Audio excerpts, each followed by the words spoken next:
Hello friends, Grigori Yefimovich Rasputin was born in 1869 in the small Siberian village of Pokrovskoye to a peasant family.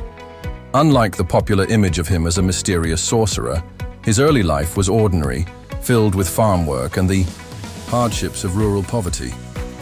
As a young man, he was often described as wild, drinking heavily, stealing, and getting into fights. However, in his late 20s, after a supposed religious awakening during a pilgrimage, he began to present himself as a wandering holy man, claiming spiritual visions and healing abilities. Rasputin attracted attention as a self-styled mystic and preacher. He did not join a monastery, but traveled between religious communities, gathering followers who believed he had divine insight. His unconventional style, rejecting strict asceticism, allowing drinking, singing, and even sexual encounters within his spiritual practice was controversial, yet his charisma drew people in. By the early 1900s, word of this strange Siberian starets, holy man, reached St. Petersburg, the heart of the Russian Empire. In 1905, Rasputin met Tsar Nicholas II and Tsarina Alexandra. The imperial couple, especially Alexandra, became convinced that Rasputin possessed miraculous powers after he seemed to help their son, Alexei, who suffered from hemophilia. Doctors at the time could do little to treat the condition, and Rasputin's calming influence, prayers, and perhaps his advice to avoid certain medical treatments appeared to relieve Alexei's suffering during crises. This cemented Rasputin's position as a trusted spiritual advisor to the Romanovs. Over the following years, Rasputin's presence at court became infamous. He was seen as a dangerous influence, manipulating the Tsarina and, through her, the government. Rumors of his debauchery, drinking, and affairs with aristocratic women spread throughout Russia.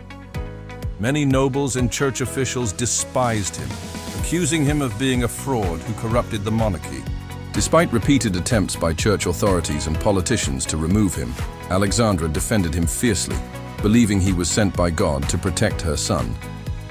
During World War I, Rasputin's influence only grew. With Nicholas II away at the front, Alexandra leaned heavily on him for advice in government matters, leading to disastrous political appointments and worsening Russia's instability. By 1916, many elites saw him as a symbol of everything rotten in the monarchy, blaming him for the empire's decline. A group of nobles, led by Prince Felix Yusupov and Grand Duke Dmitry Pavlovich, decided Rasputin had to be eliminated. On the night of December 29-30, 1916, they lured him to Yusupov's palace under the pretense of meeting Yusupov's wife. Accounts of the murder are legendary, mixing fact and myth. The conspirators first tried poisoning him with cyanide-laced cakes and wine, but when he showed no immediate effect, they shot him. Rasputin allegedly revived and attempted to escape before being shot again. Finally, he was beaten and thrown into the frozen Neva River, where he drowned. His autopsy suggested drowning may indeed have been the cause of death, fueling the myth of his supernatural endurance. Rasputin's death did not save the monarchy. Barely a year later, the Russian Revolution swept Nicholas II from power, and the royal family was executed. Over time, Rasputin became a symbol of both the decadence of the Russian court and the mysterious, almost supernatural forces that seemed to surround the final years of Imperial Russia. His life has since been romanticized and exaggerated in countless books, films, and legends, often blurring the line between history and myth.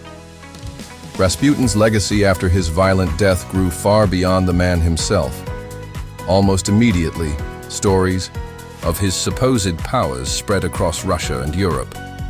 Some people portrayed him as a prophet who foresaw the downfall of the Romanovs, while others painted him as a devilish figure who seduced women and bewitched the Tsarina. His striking appearance, tall, unkempt, with piercing blue eyes, only added to the legend. Foreign newspapers in particular amplified the rumors. He was described as the Mad Monk, although he had never actually taken monastic vows. Many accounts exaggerated his sexual appetite, claiming he maintained a harem of aristocratic women and some even accused him of seducing Empress Alexandra herself. These claims were likely propaganda spread by his enemies, but they cemented his reputation as a corrupting force within the palace. After the Russian Revolution in 1917, the Bolsheviks used Rasputin as a symbol of the corruption of the monarchy. They depicted him as the ultimate example of how Nicholas II and Alexandra had been blind to the suffering of their people, relying instead on a manipulative mystic. The mystique around him grew even more after the murder of the royal family in 1918, because his role in their lives was one of the most shocking and bizarre elements of their downfall. In the decades that followed, Rasputin became a figure of fascination in both Russia and the West. Writers, filmmakers, and musicians turned him into a cultural icon. Some works portrayed him as an evil sorcerer who brought down an empire, while others suggested he was a misunderstood healer, scapegoated for political collapse. His life inspired novels, operas, and films, and even today, he appears in popular culture as a dark, almost mythical character. Historically, scholars argue that Rasputin was not the sole cause of the Romanovs' downfall, but rather a symptom of a crumbling empire. The monarchy was already unstable due to military failures, economic hardship, and widespread discontent. Rasputin's influence only highlighted how desperate the royal family had become in their search for hope and guidance. Even his death remains wrapped in mystery. Different accounts by his killers contradicted each other, and much of the dramatic story of poison, bullets, and drowning may have been embellished to make him seem almost inhuman. The lack of certainty only added to his myth, making him one of the most enigmatic figures in Russian history.